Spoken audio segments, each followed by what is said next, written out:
I spent the last year or so of my life messing around with these old box TVs. You know, CRT televisions. I've gone through many different TVs and played a bunch of consoles on them. It's really given me an appreciation for how CRTs draw a game's image.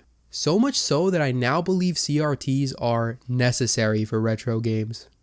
Well, when it comes to using the original hardware, and for certain types of games. More on that later. My CRT journey started circa 2022 when I got back into retro gaming. I wanted to play both NES and SNES games, but was aware of the pain it is to get them looking good on a modern TV. Everybody was recommending CRTs, so I really wanted to see what all the hype was about. Even though I did actually have a CRT when I was a kid, but I don't remember having any opinions about it in regards to image quality. It was a TV, it did the job, and that's all you really needed as a kid. Anyways, I started looking on Facebook Marketplace, but I didn't really find anything. Then one day, I was driving home and I saw it. A tiny CRT with a sign next to it that said, free. It was a 13-inch Sanyo, model number DS-13320 if you're wondering. And 13 inches is very small. We're talking something that would fit right on a desk. Now I still didn't have anything to plug into this TV, but I soon got an NES with a copy of Mario Bros. And I gotta say, when I first saw this game on the TV, I was quite disappointed. It just didn't look at all how I expected. I mean, I had seen video capture of retro games on CRTs with those cool scanlines across them, so that's what I expected, but this did not at all live up to that. It just seemed like a crappier version of the game and lacked the clarity that I was used to seeing on stuff like emulators.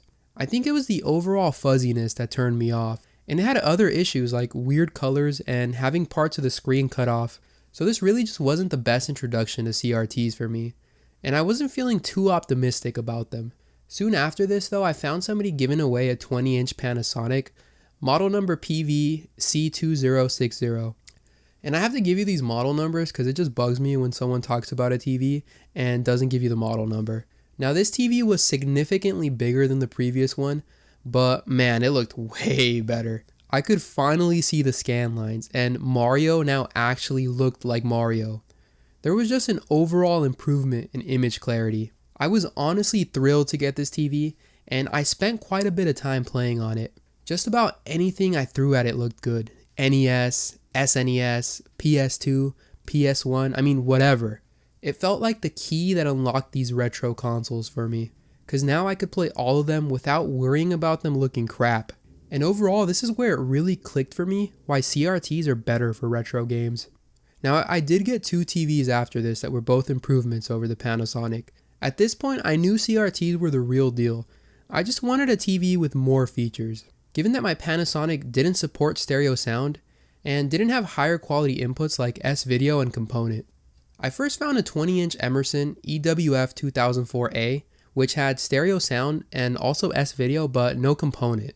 But then I found this gorgeous Sony KV-4FS1120, which has these insane speakers on the side.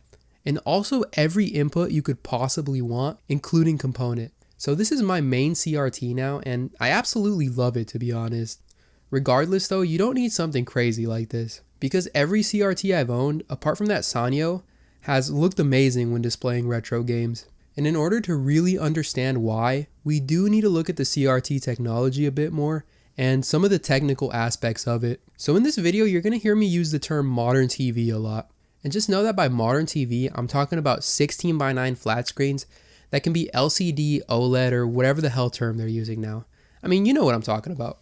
It's the technology that came after CRTs, and it's important to understand that CRTs are analog devices, and very different from our modern digital TVs. The reason they're analog is because they have one or more electron guns that shoot electrons to create an image. Well, it's a bit more complicated than this, but for the purposes of this video, that's really all we need to know. It's also key to understand that CRTs don't have pixels, and you can instead think of their image as being made of many horizontal lines. Because to create an image, a CRT draws each horizontal line from left to right. It starts at the top of the screen and works its way down to the bottom. This happens for each frame in a video on a CRT. So frame 1 has every line drawn from top to bottom, Then after that, frame 2 has every line drawn from top to bottom, and so on and so forth. Now you can see this animation doing it here, but this is a lot slower than it would happen in real life. I mean, it happens so fast that you don't see the lines being drawn one by one. You just see the entire frame of the image all at once. And amazingly, the slow-mo guys managed to capture a CRT drawing each individual line of an image. You can see as the image information gets filled in from left to right as each line gets drawn. And to put into perspective how fast this happens, they had to use a frame rate of around 380,000 frames per second just to be able to capture this. So yeah, I'm not lying, these TVs do actually draw horizontal lines in this way. Now because a CRT image consists of horizontal lines rather than pixels, their resolution is actually measured by the number of these lines they have. And this number was standardized across different regions of the world. But here in North America, the standard was 525 horizontal lines. And it goes back to the 1940s.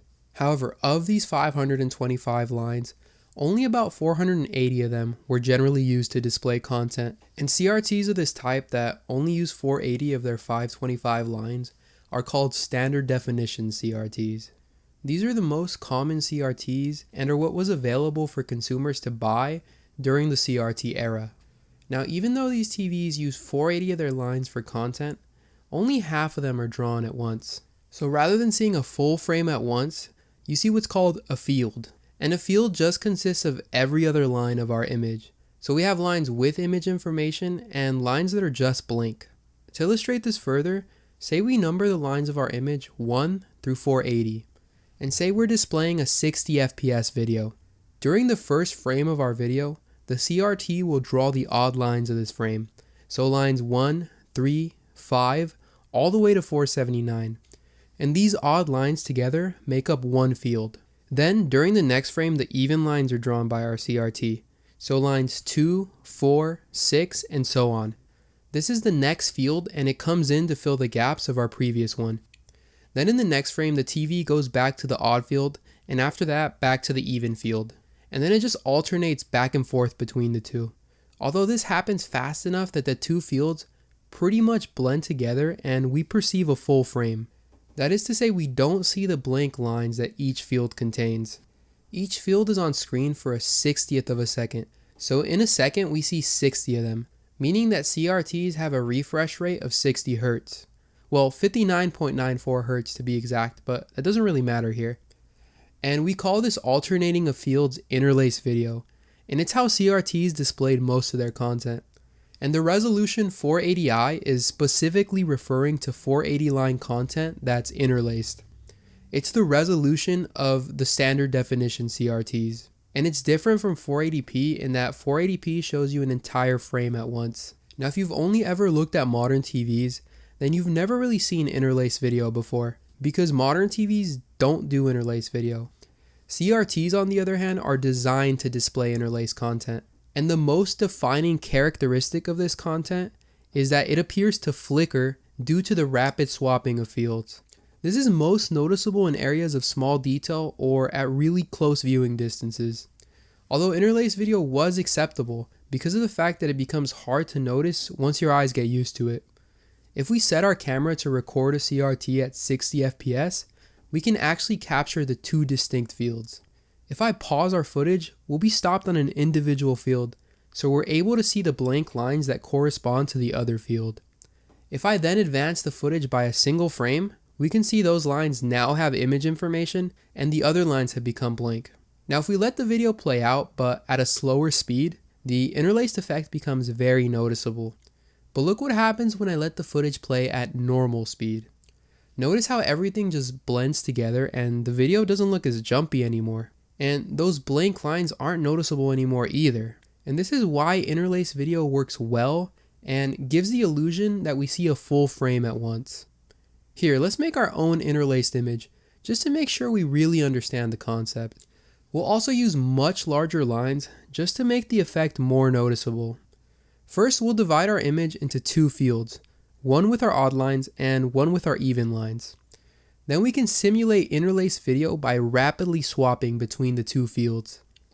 And if we swap between them 59.94 times in 1 second, we get the exact refresh rate that CRTs have. And you may be thinking, why the hell would you want to display your video like this? Would it not be simpler to just show an entire 480 line frame rather than just half of it? Well, yeah, it would actually, but the reason they didn't comes down to technology constraints at the time regarding broadcasting signals, as sending only half a frame at once doesn't require as much bandwidth as sending an entire frame. Alright, so we've established that the resolution 480i flickers because it's interlaced, but CRTs can also display content that doesn't flicker at all. This type of content is known as progressive, and it's probably what you're more familiar with, given that it's what modern TVs do exclusively. Although you can still send a 480i signal to a modern TV and get an image on the screen, because modern TVs take interlaced signals and remove the flicker from them. This is a process called deinterlacing, and it's done in many different ways. Also, that P you see at the end of your resolutions like 720p and 1080p actually stands for progressive and not pixels as some people believe. And you can just imagine how much more processing power it takes to display a progressive resolution as opposed to an interlaced one. But for the purposes of this video, we only care about one progressive resolution, 240p, because this is the only progressive resolution that standard definition CRTs can display. Yup, they can't do anything higher than this, not even 480p, despite the fact that they have the 480 horizontal lines necessary. And 240p was actually a clever way to get around the CRT's interlaced video. Because 240 is half of 480, we can display an entire 240p image using only half of the TV's lines. So there's no swapping between fields, as we now only need one field. In every frame, those same lines are redrawn. This is why My Life in Gaming calls 240p a cool trick. If we do the same thing we did previously and record our CRT at 60 FPS, but this time with it displaying 240p, you'll now notice that there's no flicker and that only half of the CRT's lines are being used. The other lines always stay blank, and they appear to be black lines that go across the screen horizontally. They're commonly referred to as scanlines, even though the actual scanlines are the ones that are being used to display the picture. However, in this video, I'm still going to call the blank lines scanlines, just because that's what people know them as. And also to bother the people that eagerly leave a Reddit comment mentioning this, if you so happen to make the mistake of uttering the phrase scanlines. Okay, and to be clear on the difference between 240p and 480i, here's a cool animation that shows the two resolutions. It also shows 480p, which in this case is just a 2x upscale of 240p. But notice that the 240p image does not flicker, and the blank lines are always in the same place, while the 480i image does flicker and the sets of blank lines alternate between each other. Also keep in mind that 480i here is very exaggerated and the flickering wouldn't be this noticeable on a CRT. Okay, but why do we care about 240p and 480i? Well, because these two resolutions are the resolutions of retro games, or at least what I'm defining as retro for the purposes of this video, which includes every home console up to the 6th generation of video games. All this stuff is either in 240p or 480i. Well, for the most part, as some stuff before the 3rd generation will be slightly lower than 240p, but it's still progressive, so we can group it into the 240p category. Some examples of 240p consoles are the NES, SNES, Sega Genesis, Atari 7800, Nintendo 64, and Sega Saturn. Now if you've played the PS1 on a CRT, then you're probably wondering why the boot up screen flickers like crazy if this is supposed to be a 240p console. And well, that's because it's actually in 480i. The PS1 is a unique console in that it sometimes uses 480i in tandem with 240p. Like you might have certain cutscenes of a game that are in 480i while having gameplay that's in 240p. Now when it comes to 480i consoles, we actually don't have as many. It's just the 6th generation consoles, the PS2, Xbox, Dreamcast, and GameCube. All of these will display in 480i when plugged into a CRT, and were largely designed for that type of TV. Once we get into the 7th generation though, is where the modern era begins. And there's one 7th gen console that's often called retro, the Nintendo Wii. probably because it wasn't yet HD and only supported resolutions of 480i and 480p. And we'll talk about the Wii later because it's a special case. We should also briefly go over the different types of CRTs that are out there. So far I've only mentioned standard definition CRTs, which are those that offer 480i as their highest resolution, but also natively support 240p. And they're usually in a 4:3 aspect ratio. For retro gaming, these are the TVs you want, in my opinion. Remember that I said retro games were made to be played on CRTs. Well, more specifically, they were made to be played on standard definition CRTs, because these were the most common CRTs out there. The TVs that your average consumer could go to Walmart and buy. I mean, these things were produced for decades, given that the 525 line standard started in 1941. And chances are, if you find a CRT out there today, it's going to be a standard definition CRT. There's also such thing as an HD CRT, which is one that supports resolutions higher than 480i, usually up to 1080i. Many of them can also be found in widescreen, but they're nowhere near as common as standard def CRTs, given that they weren't produced for as many years. Now these things are pretty cool and worthy of their own video entirely, but they're not so good for retro gaming because they process game signals digitally, pretty similar to how a modern TV will, which often results in a noticeable amount of input lag. They largely have issues with accurately displaying 240p games, as there's no scanlines to be seen with them. Also, you can be sure you have an HD CRT if it has an HDMI port, as you won't find that on regular CRTs. Then we get into professional video monitors and broadcast video monitors. These are professional level CRTs that were used in radio stations, TV stations, or even hospitals. Ones that were built with very high quality materials, given that they had to be on pretty much all day. They also weren't available to the average consumer. You couldn't just go into Walmart and buy one. In contrast to HD CRTs, PVMs are great for retro games, given that most of them handle 240p correctly and won't introduce any input lag, because a lot of them are also in standard definition, capping out at 480i. However, games on them do look different to how they look on a regular CRT. It isn't necessarily better or worse in my opinion, it's just different. Part of it comes from the fact that scanlines seem to work completely differently on these displays. The biggest downside with PVMs though is just how hard they are to find, and expensive. You're probably not going to see any on Facebook Marketplace unless you live somewhere like LA. So if you want one, you're going to have to get it on eBay and spend anywhere from $500 to a couple thousand. But yeah, these are the types of CRTs you can expect to find out there. To recap, standard definition CRTs and PVMs are the best for retro gaming, while HD CRTs, not so much. Now, one thing you don't often think of when it comes to modern gaming is what cable to use to plug your console in. I mean, you just grab your HDMI cord and leave it at that. But in the analog gaming world, there's so many different cables that very much affect the way your game looks. However, most people in the 90s and 2000s didn't really spend too much time thinking about this. They just grabbed their composite cables and left it at that. You know those yellow, red, and white connectors that most consoles were packaged with? Nowadays, most people hate these cables due to them being noisy and having certain visual artifacts. But when it comes to cables, there's very much a hierarchy of quality associated with them. And what you get as you go up in quality is a clearer separation of color, a sharper image, less video noise, and reduced video artifacts. Composite cables do rank quite low among other options, but they aren't at the bottom. RF is, a cable that was most common to see during the 80s and can most popularly be found on the NES. It plugs into the back of the TV antenna style and crams the video and audio signals together, as in your entire audio-visual info is being sent through one cable, meaning that stereo sound isn't possible with it.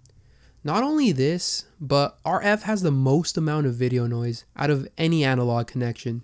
One step above RF is composite, which splits up your video and audio into separate cables, with the audio being further split into 2 more cables, allowing for stereo sound. The white cable is for the left speaker, the red cable is for the right speaker, and the yellow is for your video. After composite comes S-Video, which keeps the white and red cables, but we now have a black cable for our video, and inside of it the video signal is split into two. Most people say the jump from composite to S-Video is the largest in terms of quality because S-Video eliminates most video noise and visual artifacts. You also get overall better clarity and a sharper image. It's a great connection, but not as common to find on CRTs as RF and composite. Then comes component, which now splits your video signal into three cables, red, green, and blue ones. And you also still have your red and white cables for sound. So that's a total of 5 cables to plug in a game console. But it's totally worth it because component is so sharp and crisp on a CRT, although the difference between it and S-Video isn't as noticeable. Now the highest quality analog signal is RGB, but we won't really talk about it here because it's not supported by any consumer standard definition CRTs. It is, however, a thing on PVMs, and it's going to give you the sharpest image possible and the clearest separation of colors. But yeah, that wraps up all of the connections you can expect when it comes to CRTs. So now that we understand the technology a bit more, we can get into the core of this video, which is exploring why retro games look so damn good on CRTs, and why I think you need to go get one while you still can. So my argument for this is solely based on the way these games look on a CRT, and the fact that I prefer it over what you get on a modern TV, even if you have the best quality. And of course there's other advantages to a CRT, things like less input lag, no motion blur, deep blacks, and the ability to use light guns on them. But I'm not factoring in any of this stuff into my argument. We only care about visuals today. And this argument includes both 240p and 480i games. So let's get right into it, starting first with the 240p games. And I'm largely focused on those 2D 240p games with pixel art graphics, but 3D games are also relevant here. The thing about modern TVs though is that they don't generally work too well with the analog connections I described earlier. Like in a lot of TVs, using something like component can result in more input lag than HDMI. And it's not because modern TVs are necessarily worse than CRTs, just that they weren't designed with retro consoles in mind. Although they could have been. Just think about that. With 240p consoles, it's quite a pain to get a good image on them. Like if we take the PS1 for example and hook it up to our modern TV using composite, it's gonna look awful. I mean, just completely blurry and not at all what you'd want when playing these games. On modern TVs, you really need to use the best connections possible, which is where component cables come in handy. And PS1 games via component, which can only be done on a PS2, actually look quite nice on a modern TV. S-Video is also pretty good here, but it's hard to find a modern TV with it. And that's an issue as well. The fact that modern TVs today aren't being made with analog inputs anymore. Like, a lot of them are HDMI only. Then there's a whole interlaced video issue to worry about, because a lot of modern TVs detect 240p as 480i, which means that they try to deinterlace the signal, resulting in visual artifacts, input lag, and even motion blur. And this can happen on your modern TV regardless of what cables you're using. There's also the fact that your 240p games need to be upscaled on your modern TV that's either in 1080p or 2160p, as if they were displayed in 240p, they'd be tiny. And upscaling is just extra digital processing that needs to be done to the video signal, which, you guessed it, is gonna cause input lag. Or this upscaling can also result in your games being stretched to fill the entire screen, which is definitely not good. Now there is a way to help your TV better interpret a 240p signal, and that's with the use of an external video processor, which is just a fancy box that helps you get around a lot of the limitations of modern TVs. The RetroTink 5X is one of these, and people often recommend it as being pretty good. With it, you don't have to worry about your TV not having analog inputs, because the device itself has all of them, along with also letting you use RGB, the best analog signal. And RGB on a modern TV pretty much just looks like you're emulating these games, as everything is nice and crisp. You also get much better scaling options and reduced input lag. So if you're playing on a modern TV with original hardware, an external video processor is a must. But just keep in mind that these devices will run you several $100s. with the RetroTink 5X itself costing $325. Regardless though, this should illustrate my point that there's a lot of hurdles to get through to make 240p games look good on a modern TV. And compare this to CRTs that natively support 240p and can display it on the screen without requiring any extra video processing. It's overall quite hassle-free to get a good image on a CRT, especially if your CRT has a good composite picture, because then you could just use composite cables. Now if you're emulating on a modern TV, then there's no hassle as emulators quite effortlessly provide you with RGB level picture quality. And let's talk about what people generally consider the best 240p picture on a modern TV. It's a look that I'm gonna refer to as the raw pixel look, because every individual pixel is distinguishable and there's a clear separation of color between them, as in no colors blend with each other or appear smudged. The image is overall very sharp and has no noticeable blur in it. I generally find that this is what people want when it comes to playing 240p games on a modern TV. Whether through emulation or original hardware, this is the goal. And on original hardware, it's really only achievable by using component or RGB connections. However, on a CRT, 240p games don't look like this at all. And here's where my argument comes into play, that I take issue with the raw pixel look and think it degrades the quality of 240p games. I don't like how flat, blocky, and pixely everything is. It just makes these games look dated when they really don't have to, which is completely my opinion, so feel free to tell me why you think I'm wrong in the comments. Now on a CRT, 240p games just look amazing.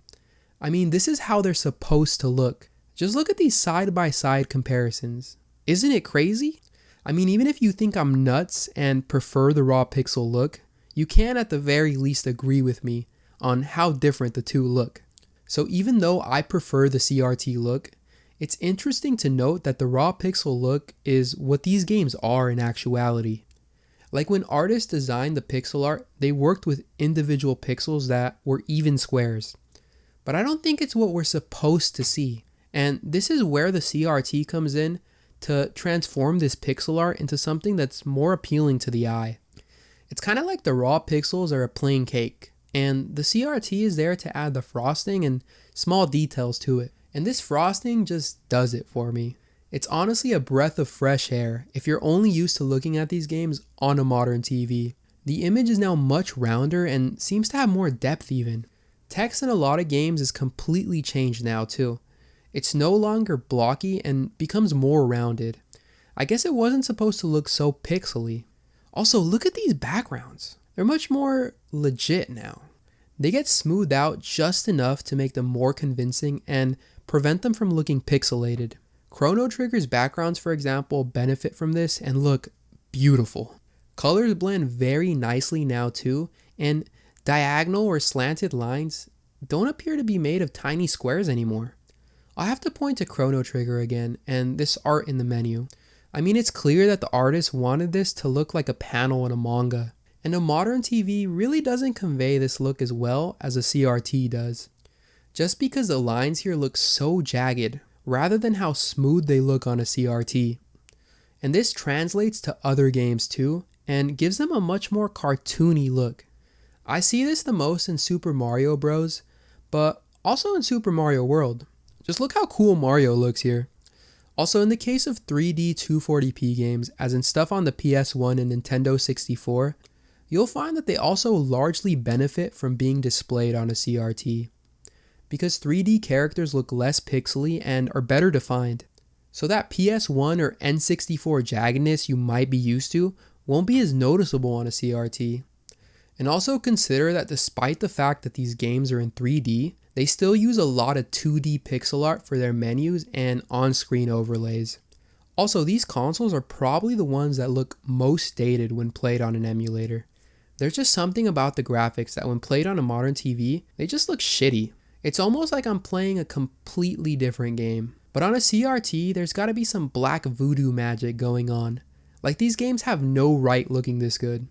We should also talk about scanlines, because even though they're a side effect of how 240p games are displayed on a CRT, they still help better define pixel art graphics. I mean, a lot of the CRT advantages I mentioned earlier are augmented by scanlines. Stuff like removing jaggedness or rounding an image. If you're emulating, simply adding a filter that adds black horizontal lines over an image will also achieve this effect, which is interesting because that's not exactly how scanlines work on a CRT. But I'm so used to them at this point that it feels weird playing 240p games without them, and it should considering how 240p works. Another thing I like about CRTs is that they almost seem to add texture to an image, which is caused by groupings of phosphors on the screen. It's pretty technical and I'm not sure I even understand it completely, but look just how different this close-up is between my CRT and a 1080p screen. It's almost like the CRT has a grain to it, and I hate to even use that word because grain is usually considered a bad thing, but it just gives the image a nice amount of depth and stops it from looking flat. Also, it seems like a lot of emulators agree with me that you aren't supposed to see the raw pixels of a 240p game, because many of them have smoothing settings turned on by default. You know those settings that just blur everything, like bilinear filtering? And they do manage to hide the raw pixel look and make these games look less blocky, but they're just a little too blurry. And this isn't at all what games on a CRT look like, thank God. CRTs give you a very desirable smoothing while still looking pretty crisp, whereas smoothing filters just make it look like you're viewing a game through a foggy pair of glasses. And while they do hide the raw pixels, they don't do anything about the flatness in these games. So I'm just not a fan of smoothing or bilinear filtering. And I feel like it's another contributor towards making people remember these games as worse than they were. Part of the reason that CRTs do a better job at smoothing includes better gradients and shading, which is where dithering enters the conversation. It's probably a term you've heard before but never really knew what it meant. Dithering in video games is where noise is added to an image to create desired visual effects. And this noise usually comes in the form of checkerboard patterns such as this one. And these checkerboard patterns, with the help of some CRT smoothing or a composite connection, can do stuff like create transparency effects or smooth color gradients. Like say you want to create a smooth gradient but you only have 3 shades of a color to work with. I mean, you can place them right next to each other, but this isn't a very convincing gradient. Now say we add some noise to the image while still only using those same 3 shades of color. It's still not a convincing gradient, but if we placed it on a CRT using composite, we would get something like this, a very nice gradient. And that's what dithering is all about, really trying to get the most out of the CRT hardware we have. Both the PS1 and Sega Genesis made great use of dithering, such as in the Genesis game Earthworm Jim. Take this screenshot from the game as an example, that I captured using an emulator. You see all the noise around it, the visible checkerboard patterns? Now if we look at the same thing on a CRT via composite, we get a smooth gradient all around with much more convincing shading. A simpler example is the green pipes in Super Mario Bros. You ever notice how there's a slight checkerboard pattern on the right side of them? Well, on a CRT via composite, this checkerboard pattern turns into a nice looking gradient on the pipe. Another often cited example of this are the waterfalls in Sonic the Hedgehog. When viewing them on an emulator, they don't really appear to be transparent at all, but when we switch to a CRT via composite, the difference is insane. Also, if you want to know the explanation behind this, I suggest you check out Displaced Gamer's video on the subject, titled Dithering on the Sega Genesis with Composite Video, as I feel he provided a really good explanation on how the waterfall trick works. So yeah, this is just another issue with displaying a game's raw pixels, that these dithering patterns will be clearly visible and quite jarring to look at. I mean, you're not even supposed to be able to see this at all. And if you like playing PS1 on modern displays, then this is probably going to bug the heck out of you. Although if you're emulating, you can turn dithering off. Also, notice that I keep mentioning composite here, and that's because composite cables work really well with dithering. And developers were largely targeting them when implementing the technique, because composite gives you more smoothing than stuff like S-Video and Component. Which leads me to another question. How did different analog cables affect our 240p image? Recall that I said composite is pretty bad on a modern TV. Well, on a CRT, it can be really good depending on the type of TV you have and the console you're playing. I do find though that even on CRTs, composite gets a lot of hate, and part of it's justified as it has more video noise and just isn't as sharp as higher quality connections. It can also make small text in certain games harder to make out, although this isn't really an issue in 99% of 240p games, as the developers knew not to make the text too small. One example I can think of where it is an issue though is in Gran Turismo on the PS1. When you look at a car's description, the text is pretty small and not as legible if you're using composite. The biggest issue with composite, in my opinion though, is that it can create distracting video artifacts. And the most prevalent of these happens in a lot of NES games. I'm playing Castlevania here, and just look at how the background appears to flash or shimmer as the game scrolls. This effect is called dot crawl and is prevalent in just about every side-scrolling NES game, although it's more noticeable in games that have a lot of detail in their backgrounds, which is why you won't really notice it in Super Mario Bros. Unless you look very closely. Now if we look at the SNES, you'll find that dot crawl is a lot less noticeable on this console. And if you've played SNES via composite, I wouldn't be surprised if you never noticed it, although it is still here. Just look at these vines in Super Mario World as we ascend them. See how they shimmer? So dot crawl is glaringly apparent in 2D side-scrolling games, but not so much in those 3D 240p games, which is why the PS1 and N64 really shine when it comes to composite. Like, I really can't detect any weird video artifacts here other than just video noise. So composite on the PS1 is honestly perfect if you have the right TV, that is. And that's another thing to consider when it comes to composite on a CRT, that the TV you have very much affects quality, and its signal looks a lot better on smaller TVs. Just look how much sharper composite is on my 20-inch Emerson compared to my 24-inch Sony. Not only does the TV matter, but the console you're playing does too, as certain consoles just have better composite quality than others. The SNES, for example, has one of the best composite signals, and I really don't mind playing it, even on my 24-inch Sony. We also have to consider what I mentioned earlier, that composite and dithering go hand in hand, and this signal really allows those checkerboarding patterns to be nicely blended and completely invisible to the eye. Whereas if we move up in quality, the checkerboarding becomes more apparent. And we also get closer to that raw pixel look, although it isn't completely achievable on a CRT, even if you're using component. And let's talk about these higher quality video connections, namely S-Video and component, which are only supported by certain CRTs. They do generally become easier to find as you move up in size. I'm grouping S-Video and component together because the difference between them isn't very large. But once you upgrade from composite to at least S-Video, you'll notice that all the pesky video noise and visual artifacts are completely eliminated. You also get a much clearer image with a reduced amount of smoothing. In terms of component though, just think of it as being slightly sharper than S-Video. I even heard someone say that if you have an index that measures quality from 1 to 100, then composite can be thought of as 50, while S-Video is 90 and component is 100. I mean, I'm biased, but I'd probably put composite at 70 while keeping S-Video and component where they are. However, your picture quality will depend on the size of your TV, as bigger CRTs generally have worse composite signals. So I think that the people that hate composite are probably viewing it on a 27-inch or larger. Now some people even claim that S-Video and component are a little too sharp for them, because they feel that composite rounds pixel art much better, and that with higher quality connections, you start to get more of that blocky appearance. And composite does round images better. I'll again point to this art in Chrono Trigger. On the left we have composite, while on the right we have component. The composite version of it definitely has lines that are smoother and closer to that manga appearance, while the component image is a little bit more blocky, but it's nowhere near to the raw pixel look. So composite does have the higher quality connections beat here. Another downside with these connections though is that the dithering patterns start to become more apparent.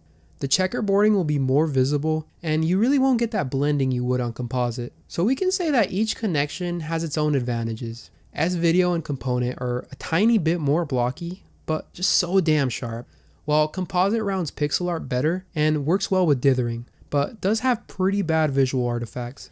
In my opinion though, I really don't mind composite, even on my 24-inch Sony that doesn't have the best composite quality. I think it's a perfectly acceptable way to play 240p games on a CRT. But at the same time, I do recognize that S-Video and Component just provide a level of crispness that's really nice to have. And I don't think they make the games look too blocky because they're still on a CRT, and the raw pixel look isn't really achievable on these TVs. So every video connection is fine for 240p games and will make these games look as intended. So up until now, I've really only given my opinion on how 240p games should be displayed, but there's also the question of what the developer's opinion was. Like, did they think that pixel art should only ever be viewed on a CRT? Furthermore, did they think that if you were on a CRT that you should only use composite? And also, did they think that you should never, under any circumstances, be able to see a game's raw pixels? And this is a very contentious topic. Some people will say only CRTs because of the reasons I described earlier. And of those people, some of them will go a step further and say only composite because of the rounding it gives images and dithering. While others will say nah, go with raw pixels because game artists worked with individual pixels when designing this art. And also because the raw pixels is what these games really are, and we shouldn't alter them in any way. And while it is true that artists work directly with raw pixels, you have to consider that they did so completely cognizant that these games would be seen on a display with no pixels, and also cognizant of the fact that these games would probably be viewed using composite. And there's clear examples of them designing art to take advantage of both of these things. And maybe this art would have been drawn completely differently if LCDs were the display of the time. Okay, but if you believe that developers thought pixel art should only be viewed on a CRT monitor, then how do you explain handheld games? Stuff like the Game Boy Advance or Nintendo DS, which largely consist of pixel art viewed on a LCD screen, or even something like the PS1 LCD screen, which was made by Sony and allowed you to play games designed for a CRT, but on an LCD. But then again, a lot of these devices don't show the raw pixels of a game the same way that a modern display would. For starters, they're really small, so you don't see the raw pixels in the same way. And a lot of them appear to have grids which really help shape the pixel art. But even if they do show the raw pixels, you could say that the developers were just compromising because it wasn't feasible to put a CRT on a handheld. Also, if you believe you should only view pixel art on a CRT via composite, then how do you explain arcade machines which use CRT displays but were generally of the RGB quality, which is super sharp and doesn't really have any smoothing? Also, arcades predate home consoles, so you can't even make the argument that we should use composite because that's the way it's always been done. I mean, we could really pull our hairs out over this and start analyzing every single trailer or box art of a game to see how the developers portrayed their own art. Like, you could say that the box art for Super Mario Bros. Is raw pixels, but someone else might say that the Super Mario Bros. 3 box art is cartoony. And you could honestly just keep bringing up examples like box art and game screenshots and go all day over this. As to what the developers themselves preferred, who really knows? I mean, we could ask them, but we'd probably get a variety of answers. And does it even matter, really? I mean, if you think these games look good on a CRT, then play them on a CRT. I honestly just think that the developers were simply working with the technology they had at the time and trying to get the most of it, which explains handheld gaming and dithering on composite. Another example is how the SNES's actual aspect ratio is 8:7, but on a CRT it gets stretched to 4:3. And the developers knew this, so they made their art to account for it. Like, in certain cases they drew shapes like circles a bit thinner, so when they got stretched out they would be proper circles. Or even how the devs knew the Game Boy Advance screen was really dark, so they made the games very bright to account for this. So I think we shouldn't stress out about this too much and just enjoy these games. And speaking of enjoying these games, I think you can still get a convincing CRT look on a modern display by making use of video shaders. I'm really only familiar with the RetroArch shaders, but I know that some of the external video processors offer them as well. As far as RetroArch goes, there's many different ones you can get, and even more to download from the internet. I'm not going to go too in depth on these, however, as this video isn't really about that, but it's just cool that there's filters for both normal CRTs and also PVMs. Like they very accurately recreate how scanlines look on both of these displays. What I'm really impressed by though is the NES composite filters, because they recreate composite video noise and artifacts so well. Like dot crawl, this is exactly what it looks like on an NES. Just look how everything shimmers while the screen scrolls. It goes to show that emulation is amazing nowadays, and if I'm emulating 240p games, I'm definitely using a CRT shader. Just because it's pretty strange for me to see these games without scanlines. This is especially great if you can't find a CRT or don't have enough space for one in your house. So in conclusion on 240p games, I think they're amazing on a CRT, and you'll be surprised on how good you can get them looking, especially if you have a TV with all the inputs, just because that gives you the most control over how sharp you want your games to be. The thing about 240p games though is that the graphics have held up remarkably well, so people don't mind playing them on a modern display, even if the raw pixels can be seen. However, this same sentiment can't often be said about 480i games, as the feeling around them is that they've aged like a glass of milk. But I'm here to tell you that that's simply not true, although it does really appear to be that way considering all the gameplay footage we have of these games, and also what happens when you plug one of these consoles into a modern TV via composite. However, with the right hardware, these games can look like they haven't aged a day. But before we get to that, I want to talk a bit about 480 media, stuff that's either in 480i or 480p. And both of these contain the same amount of image information. The only difference is that 480i is interlaced and flickers on a CRT, while on a modern display, 480i needs to be de-interlaced to prevent flickering. But this de-interlacing can result in video artifacts and motion blur that pretty much renders 480i inferior to 480p. However, on a CRT, 480i has none of these visual artifacts or motion blur and just looks completely fine. DVDs are a good example of 480i content, and have you ever watched one on a big modern TV? Looks pretty bad, right? The 480i 480p resolution is pretty noticeable on a large TV, and some people will even say that DVDs are of unacceptably bad quality when compared to Blu-rays or streaming services. And I don't necessarily agree. I mean, I think DVDs are fine to be honest, but it is true that 480i or 480p is a pretty low resolution on a modern display.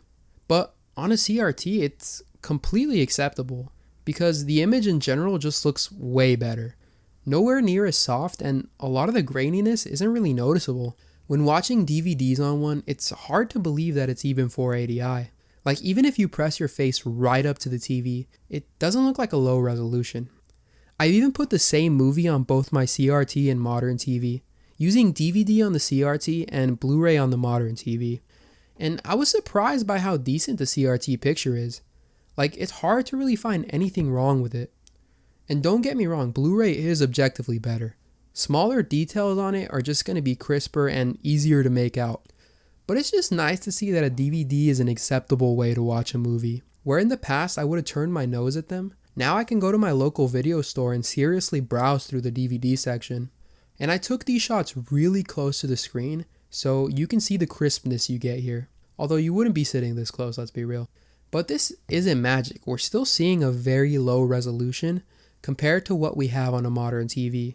The issue with the modern TV is just the difference in resolution from 480i to 4K, and the fact that 480i has to go through a lot of digital processing to go up to scale, which can make the image look a lot worse.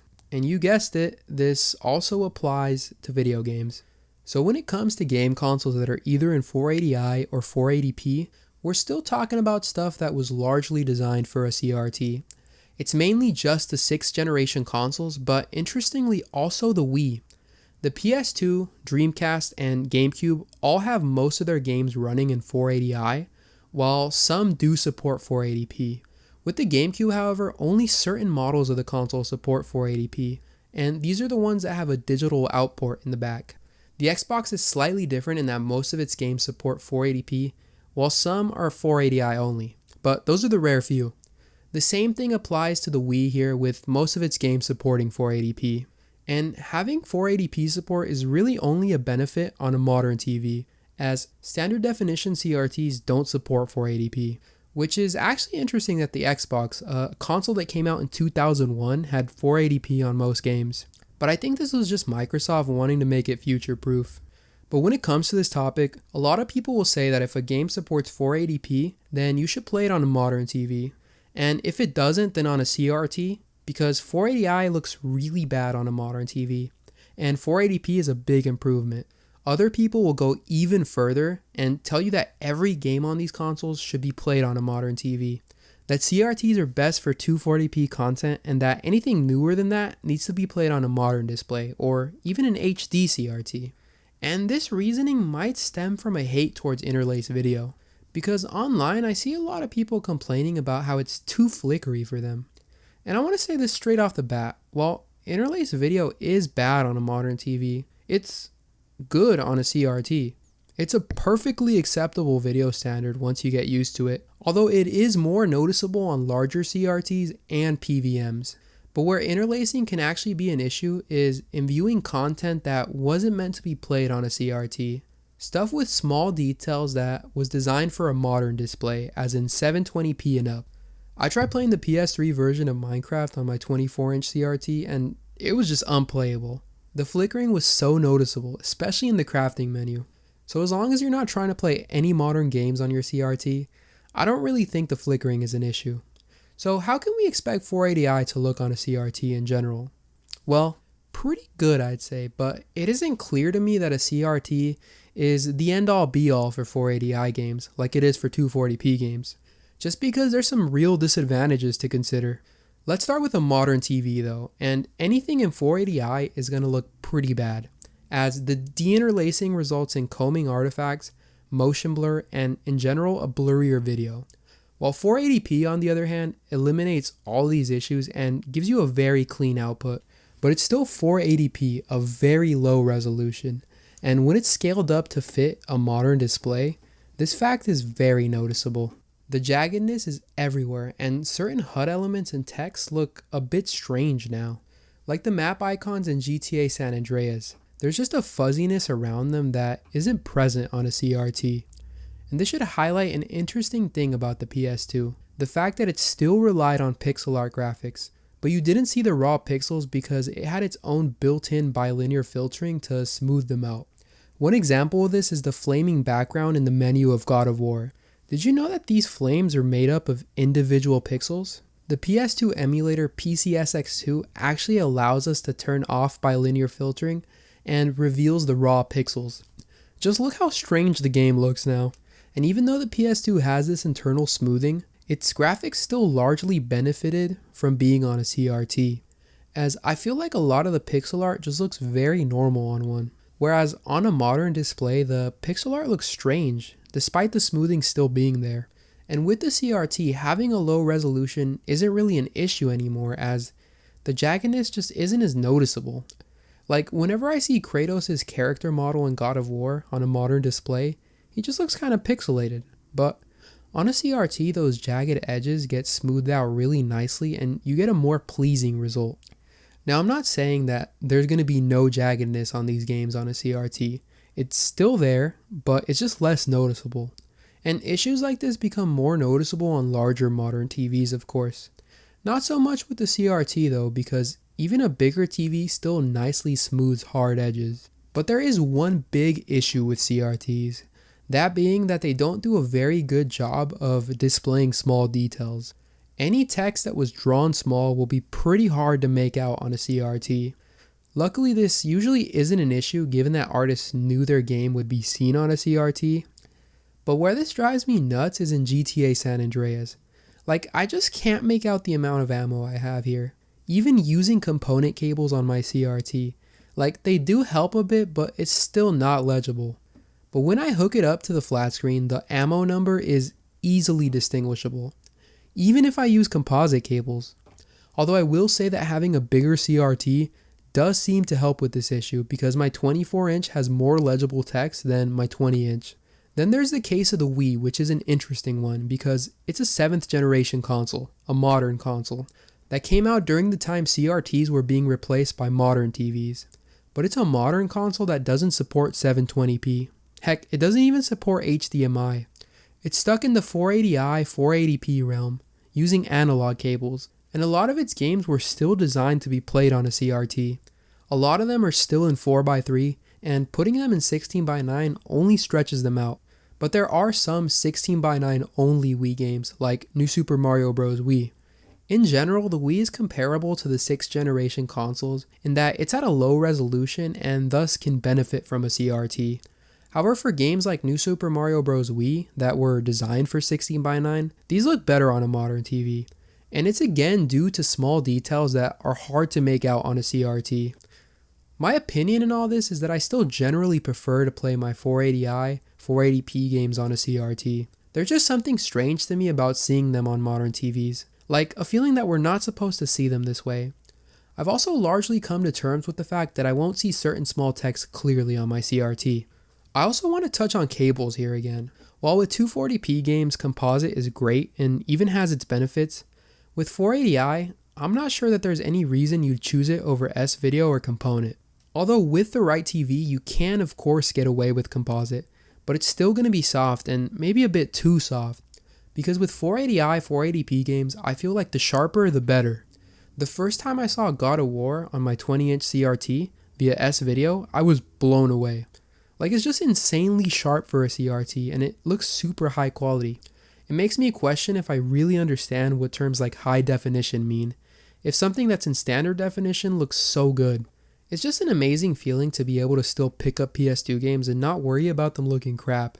Where in the past I would have only played on an emulator, I'm now building a PS2 collection of games and it's pretty fun. This is also where having a CRT with component input can be pretty nice, just because it gives you the best quality possible when it comes to 480i games.